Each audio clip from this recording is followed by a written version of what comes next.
Bonjour, bonsoir mes chers téléspectateurs, bonjour aux abonnés des 5 trophées et merci beaucoup aux nouveaux abonnés ici. Bande Kobalandi, toujours le Belali Kambo ya Congo, Lelo Oyo, toujours le Belali Kambo na Congo na Bisso et toujours la nouvelle Moko à chaud, toujours le Belali. Nous allons débattre. Nous venons d'apprendre que le président de la Cour constitutionnelle, la personne de Dieudonné Kalouba, vient d'être déchu par tirage au sort. Je vais expliquer pourquoi ça s'est passé comme ça. Ezali constitutionnel, mais Batou Balingi conflit avec Félix Tshisekedi Tshilombo. Nous allons en parler et nous allons vous expliquer comment ça se passe. Mes chers abonnés, conformément aux dispositions des articles 158, alinéa 4 de la Constitution et 6 alinéa 2 de la loi organique numéro 0306 numéro 03/026 du 15 octobre 2013, Félix Tshisekedi a se conformé kaka na constitution de asalaki depuis le 6 mai asengaki que basala élection wana tirage au sort ndenge salamaka mokolo momesana.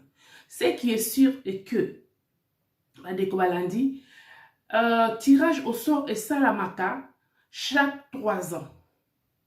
Chaque 3 ans, tirage au sort, il faut et salama na ba juge bazalaka 9, ba tiraka au sort nani oya kozala président na bango.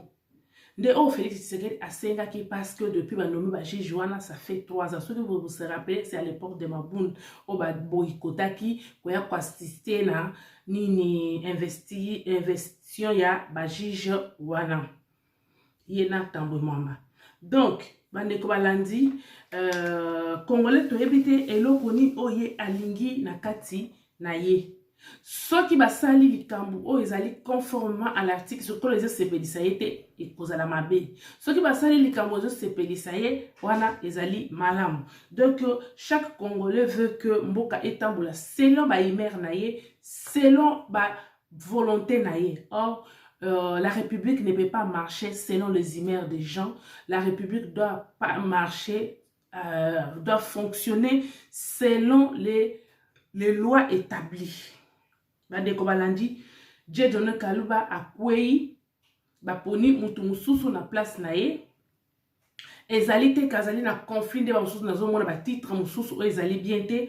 Oh Félix Tshisekedi vers la tête de Kalouba. Akolinga tête ya Kalouba. Pourquoi? Parce que vous avez dit boloba kia que Félix Tshisekedi Tshilombo a nommé ba juge na ye a Dieudonné Kalouba en tête ya nini cour constitutionnelle pour tripoter ba élection en collaboration avec CENI comme président de la République. Bolobaki que Félix Tshisekedi Tshilombo a tiende kone muluba na place wana parce que bakwe isa kameri. Bolobaki que Félix Tshisekedi Tshilombo a tiende kone muluba place wana pour bakwe isa matata ponyo. Mais nous avons vu matata ponyo lavé par Dieudonné Kalouba. Je vais vous démontrer na oyo tozali koloba awa. Wana bolobi ke justice moute libéré. Ceux qui bakangaki ende bakangaki Kamere, bonga boloba non Félix Tshisekedi lokola ndekone achi ndekone muluba place wana po bakanga matata. Finalement tozoye bate eloko nini Congolais a lingi. Bandeko Balandi avant wana après wana to kolobela lisusu problème il y a incompréhension entre Fayoulou et Mouzitre. Ndena yebisaka bino faut tozala ba opposant oyo bazali républicain. Tozala na ba opposant NT, ce qui veut dire opposition ozali wana pona ko contrôler pouvoir. Soki basali ya malamu to beti maboko, so basali ya mabe to telemi pour basala malamu. Nde to mona ba opposition ya mboka mususu. Mais biso nous avons opposition oyo ezali ke nyonso ya gouvernement ezali mabe. Wana ezali susu opposition te ekomi haine. Bandeko Balandi toujours kolola to kena na makambo ya Dieudonné Kalouba. Personnellement, j'ai été déçu na problème oh ya matata ponyo. Mais tolobela ki yango te parce que nous tozana ba preuve vraiment tangible te. Bandeko balandi. Soki lelo bakweyisaki Dieu donné Kaloubi na cour constitutionnelle na tirage au sort nenge salame lelo. Bonga boyoka, hey, Félix Tshisekedi asali kaka Kalouba tikala ka place wana po ba lekiseye na nini na élection. Mais le ko la kwei, oleboloba non, tokomi quand même un état de droit. Tokomi kotika na ba juge éternel était comme à l'époque de Kabila. Tokomi kotika na ba juge éternel chaque 3 ans, c'est le constitution na biso. Il faut pas voter. Et il faut pas tirer au sort. Bazalaka 9. Chaque 3 mois, il faut 3 balongwa, 3 ba remplacer. Bako longwa boye pambate, il faut pas ça la tirage au sort. Nde bako zwa 3 mususu bakota. Ezali bongo botika babilo kona bino ozali konga. Je vais vous expliquer un peu na recherche nanga parce que je vous ai toujours dit nga na fuinaka pour na yeba likamboni na koyi kolo est-ce que ezali malamu to ezali mabe. Je vais expliquer ba avocat au bakolanda biso, vous allez me dire c'est vrai ou faux ce qui s'est passé. Est-ce que eleki na ba norme c'est la constitution na biso to eleki bongote. Est-ce que ezali vraiment vengeance Félix Tshisekedi a kolinga mutu ya Jean Kalouba a déjà donné Kalouba pourquoi? Parce que bino bolbaki azan de konaye mutu a nommé place wana. Mes chers abonnés, toujours kinde. Excusez-moi, il y a quelque chose qui ne va pas ici là. Non, ça va. Donc, Natangi, il faut pas parti politique na biso, homme politique na biso, na chaque parti politique pour imprimer même en noir et blanc constitution na biso ko kabela yango ba jeune nyonso pour baza ezala à la portée ya batu nyonso. Bande ko balandi. Le kolo to yebite to loba kaka bakamezanga menga na ke ko luka na kata constitution. Na kata constitution ezali boye.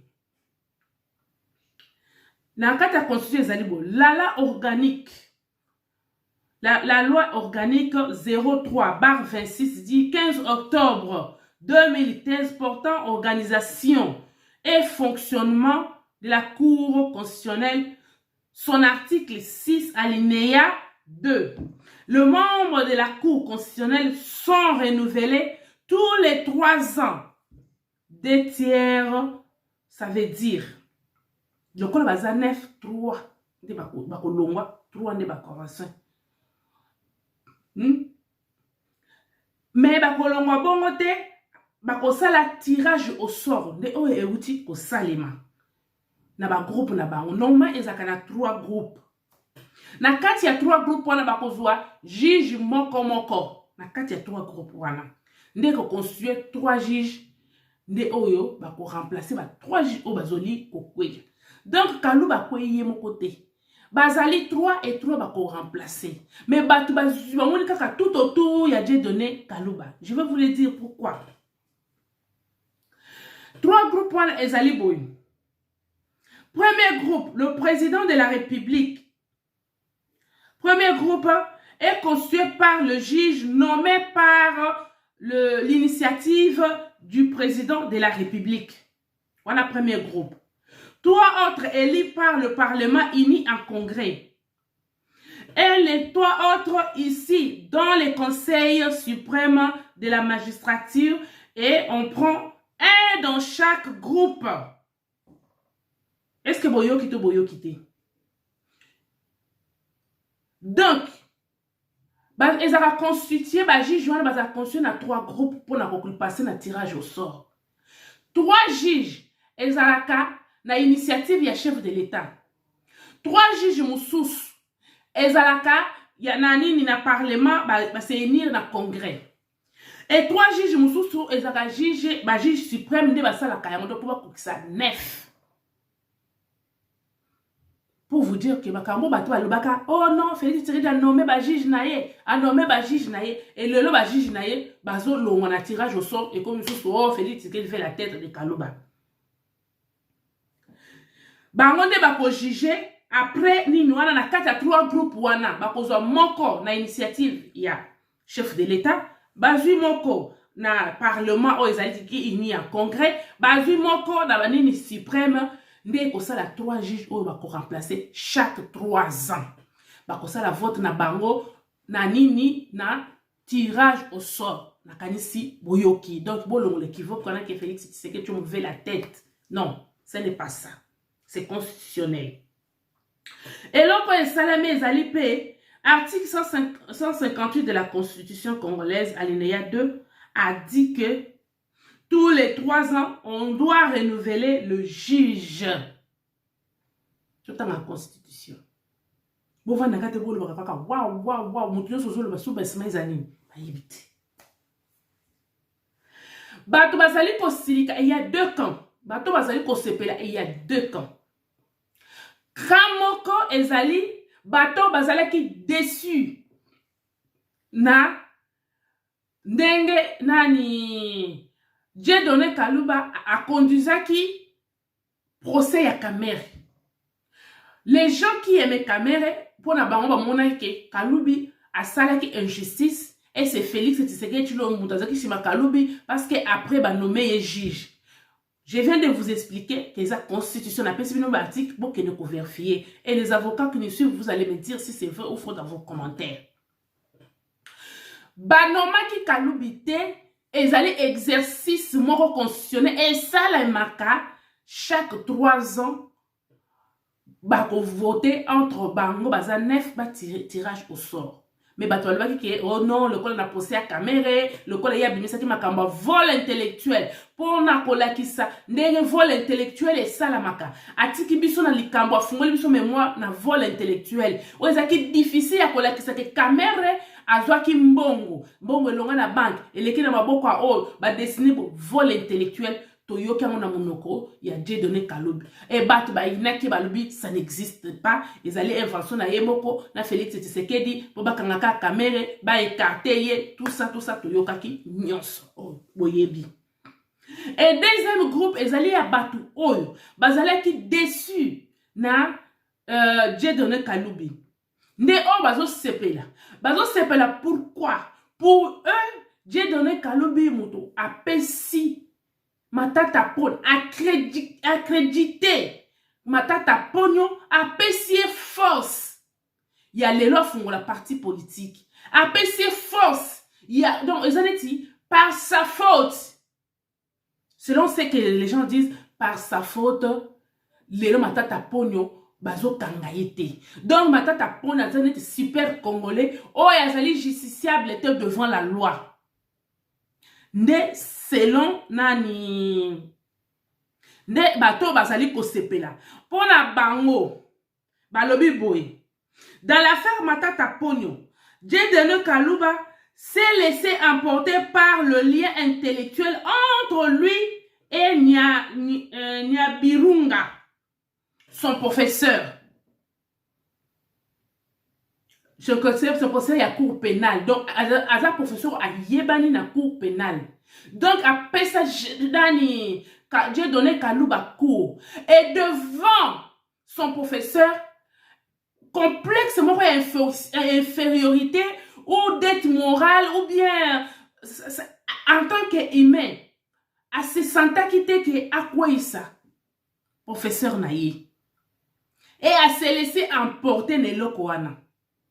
Nde salaki que nani professeur Nyabirunga o azalaki expert na cour ya pénaliste munene na kati ya Congo. Et pona bato bazo sepela balobi ke yende à se laisser emporter, à me sentir na dette mongobo, à se sentir inférieur devant son professeur et à tiki Matata Pognon.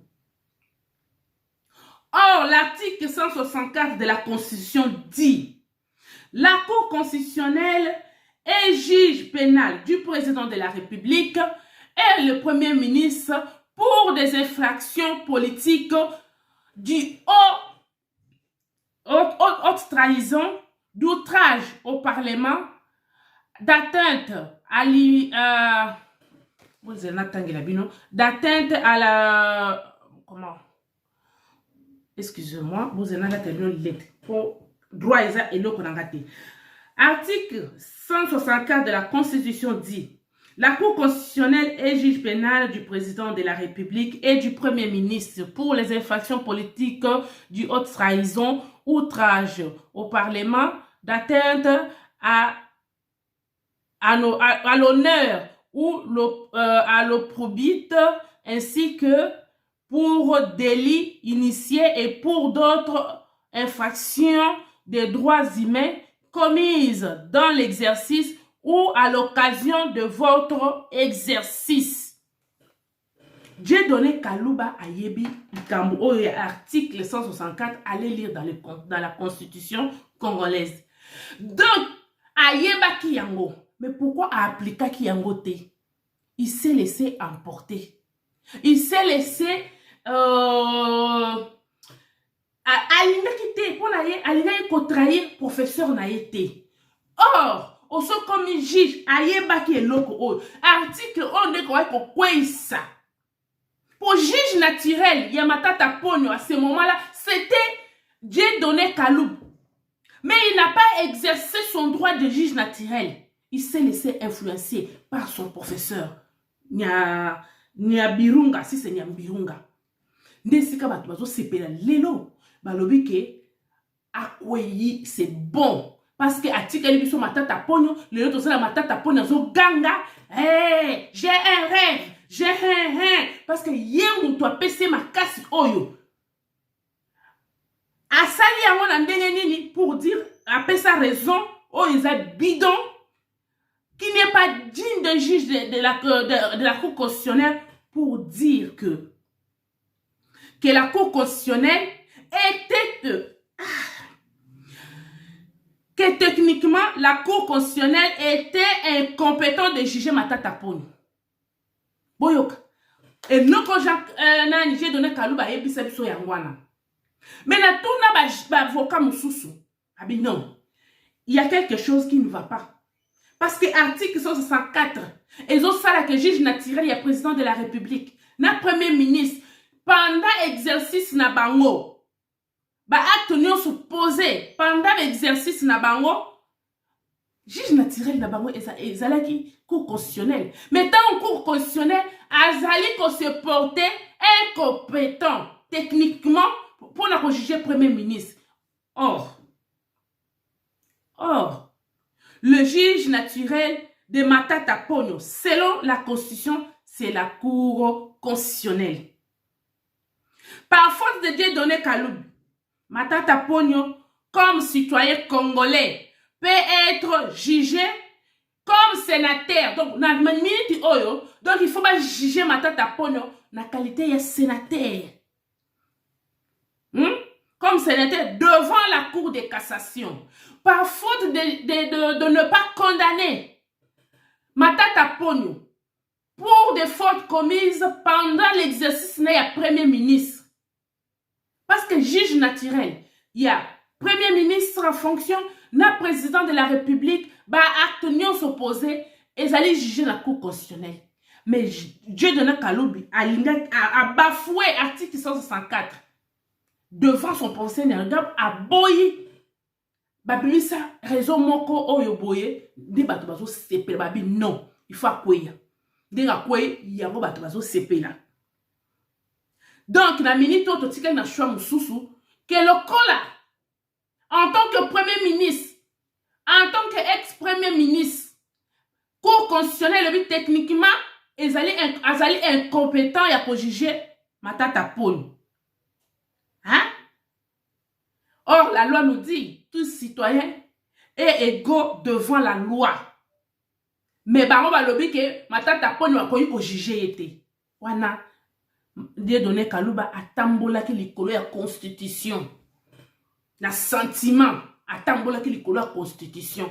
De oyo bato mususu bazo sepela lelo balobi il faut akweya c'est bien. Mais il faut pas mettre ça sur la tête de Félix Tshisekedi Tshilombo. Tshisekedi Tshilombo a fait que respecter Constitution, ils ont qu'après 3 ans renouvelables, bah, pour na, bah, juge, bah, voter, bah, ça la tirage au sort, 3 juges pour na kopona bango, bango 9 ba pona président na bango. Et bato bazo sepele bazo loba lisusu boye. Il paraîtrait, j'utilise les conditionnels. Il paraîtrait que Matata Ponyo, par le biais il y a avocat na ye, Raphaël, pesa ki mbongo na j'ai donné Kaloubi. J'ai dit, il paraîtrait, c'est à vérifier. De Toyokaki, que avocat ya Matata Ponyo apesa mbongo na nani j'ai donné Kalouba. J'ai donné Kalouba à Somba Lupango Villa na Belgique na Waterloo. Nde lokwane salaki peke nini 3 millions de dollars. Nde e salaki que nani Kalouba a boya ko salaki Matata Ponyo azala condamné à faire Bukangalozo. Mais dans les 2 hypothèses, nous allons encore vérifier. Est-ce vrai? A salaki exprès, par complaisance, par sentiment, par quelques complexes de son professeur? Est-ce qu'il y a Joachim Bongo 3 millions et pas un avocat à Matata Ponyo? Nous allons vérifier l'info. Ndewana moni bato sepela bazo lobake c'est mis à quoi? Ça n'a rien à voir na Félix Tshisekedi Tshilombo. Ça n'a rien à voir na bato a Kamere de bazo sepela.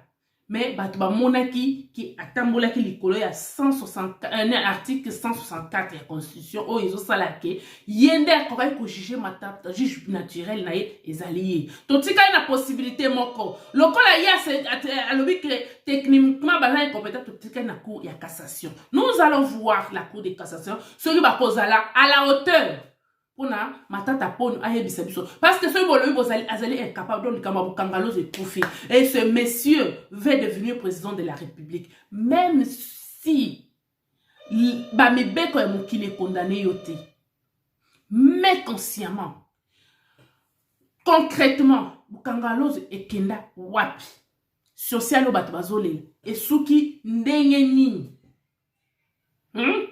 ya wana toujours la cour et la cassation. Ce qui a Kimbongo, nous allons vérifier. Ce qui est pour attendre que les colons nini, ne ba père naie, ba sanctionner, ça n'a rien à voir avec Félix Tshisekedi Tshilombo. Félix Tshisekedi Tshilombo a respecté. Ce qui a l'église qui délai qui a la kakabino au bolinga boloba, hey, avant de se déconner mon ba place wana pour aider boloba qui trop pour na Kaloubi. J'ai donné Kalouba Sikoyo, Yewana Akei. Bon, le balisusu que tu le vois, tiens, de konaye, pour de konaye, a aidé pour na nini, pour na cour constitutionnelle. Congolais to yebi eloko nini, ye alinga kate. Bande ko balandi.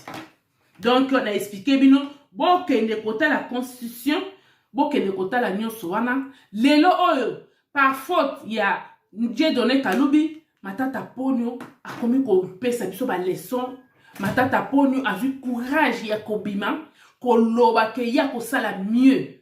Et lo konini Matata Ponyo bosanaki tango azaki na pouvoir Bukangalozo ekenda wapi ba aéroport ekenda wapi ba mbongo ba 1000 écoles ekenda wapi donc ba mbongo ya courant ya chute de Katende ekenda wapi ba nini 5 chantiers mbongo ekenda wapi tout ça J'ai donné Kaloubi n'a pas vu ça.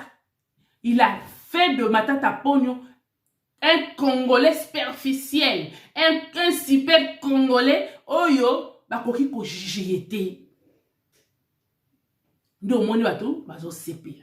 Mais ça n'a rien à voir na Félix Tshisekedi Tshilombo. Na pesibino l'article, bokende kotang. Et vous les avocats qui nous suivez, expliquez-nous si c'est vrai ou faux na l'article oyo botanga la constitution ya Congolais.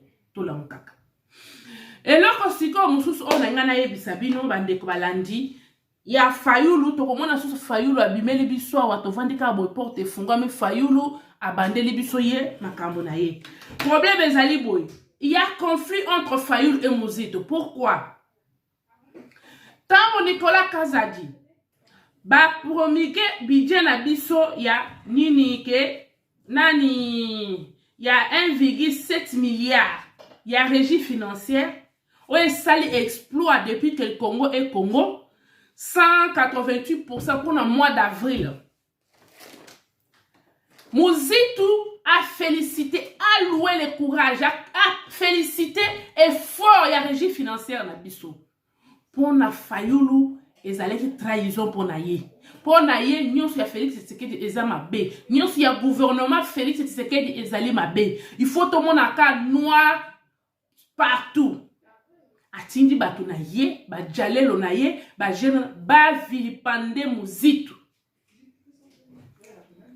Ba jour à venir ndeko yebisa biso soki Muzitu ko continuer to Fayulu ba ko continuer ensemble, mais nous risquons de voir Muzitu à côté de Félix Tshisekedi parce que Muzitu a kokotika na politique te ye aza administratif alingine makambo ya kokende kuna te et Martin Fayulu a manqué 3 occasions ya kozala pembeni ya Félix Tshisekedi. Il n'a que ses yeux pour pleurer. Martin Fayulu akendaki na Genève boyebi sort na ye alobaki ke Mbemba na Katumbi ba servir nga sur le plateau pouvoir na salani a trahi Félix Tshisekedi Tshilombo. Félix Tshisekedi a sengaye na kombo nzambe to sambela na Philadelphie, dis la vérité de ce que tu m'avais dit. Alobaki masolo wana eza masolo salon. Maintenant nous sommes dans masolo chambre. Yepe akipete. Mabe na muto abandi mabe. Félix Tshisekedi attendit le bok, alobi le bok eza salité. Abenge ba ya ko travail a boyaki. Deuxième fois ya refit ya kozana Félix Tshisekedi Tshilombo. To komi na nini ba bengi ba congolais nyonso. O to ba ke ba boki congolité na balabala. O ya kolokota lokota. Katumbi risé qu'il était, il est venu. Malgré azana union sacrée, mais yaki quand même pour ba congolais ba moné ma bête. Mais Fayulu s'entêter. N'évite ce que je Félix Tshisekedi akende indende et pas na yake ko bonde lai. Alobaki mutu nyonso c'était le moment oya kokaki kokende a expliquer Babylon kono oya zo sala oyo consensus dialogue, c'était le moment ya ko proposer. Il n'est pas parti. Si comme on luka consensus dialogue pour faire quoi ce moment ici? Ah bon c'est comme tout van. Bande ko balandi, c'est ça le problème oyo ezali entre Muzitu na Fayulu. Muzitu alingi nini opposition républicaine. Fayulu alingi opposition radicale. Fayulu aza tantôt opposition, tantôt résistant. Tantôt na bloc patriotique, tantôt c'est la mouka qui n'est pas là-dedans, tantôt c'est SID, tantôt c'est lui-même Fayulu. Donc, toyebe eloko nini balingite. Pour la lelo to sukiam. Dieu de Kalubi akwei c'est na volonté ya bandeko na ye, ya ba père na ye. Il y a ba juge, o ba votaka, ba sali tirage au sort, ba longolier. Mais il nous avait déçu, même moi j'étais déçu. Le lot a pesi beki na matata ponyo alo, ba comme nous ka raison ko ba condamna été, mais ba condamna été bo kanganozo ba report, ba mbo, ba courant, ya kasa et tout ça, ba mbongo ebima ebele ba milliards et milliards et kenda wapi. Dieu donné Kaluba courage. Et ça m'a cambriac, mandat l'État ici là. Si c'est vrai, on ne sait pas. Mais ce qui est vrai, c'est que Azal Soussou présent à côté. Et bah ta cassation, bon ça ils sont prêts à la hauteur pour ma tata pogno à répondre. À Azal super congolais.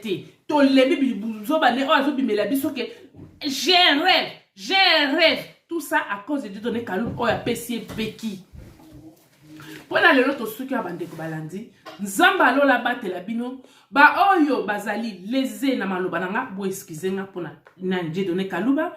Moi je n'ai pas un problème personnel mais na tangeli bino ba article na la kisibino tendance mi balé o ezali ko sepela na ko kende na ye. Moi je n'ai rien à voir na ye. Azala te moi mon problème ezakunate.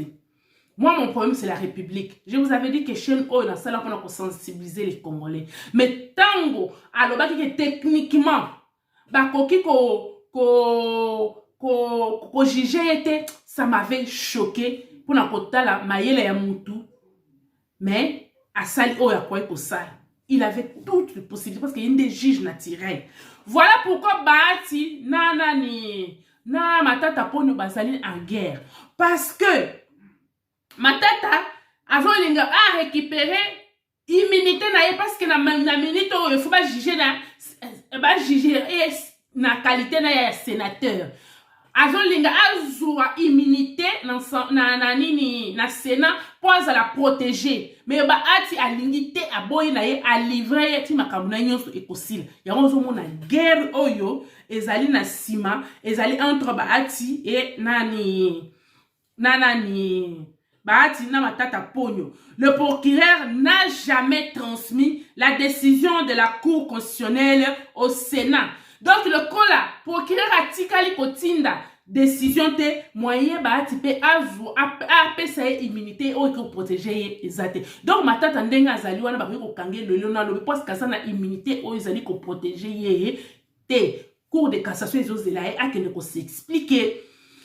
En nanani ni sous le cas le président Esikazoya est-ce que selon la constitution bah il faut revoir la décision il y a déjà donné Kaloubi pour pas bengi sali sous on ne sait jamais l'article est compliqué so comme on a article surtout et qu'on est complété au monde ba bengi sali sous la cour constitutionnelle na juge ya sika tout le monde ba dossier belé ba lobby ba juge qui m'a ba répondre net oyo ya caméra donc pour nanini selon ba bazolo ba ke procureur a sepela te ndenge Dieudonné Kalouba aloba ye mutu akenaki kofunda Dieudonné Kalouba est président de la République que Dieudonné Kalouba lembongo. Voilà pourquoi décision wana etikala kokoma na Sénat te. Selon les dires Félix Tshisekedi ayebisa ki procureur joue ton rôle. Fait oyo ezali na kati ya prérogative na yo. Voilà pourquoi procureur atikala kotinda conclusion na kata sénaté et Bahati aussi le quoi la procureur a tindité a koki kozongi sa immunité na matata Pogno te des guerres ezali entre matata Pogno et procureur de la République. Donc pour na lelo to suki aw bande ko balandi aimez la vidéo commentez ba suggestion de vidéo ezali bienvenue. Continuez à s'abonner sur 5 trophées, vous ne serez jamais déçus. Ici, nous parlons de la République et nous parlons de la Constitution de la République. Namuke otoyebi tozali koya koluka. Mutu nyonso azal à la portée ya nini aluka koyeba Constitution na biso ezoloba nini ole toloba pamba pamba. To suki apona lelo zamba lelo la mona bino to kozongela bino lisusu. Bye.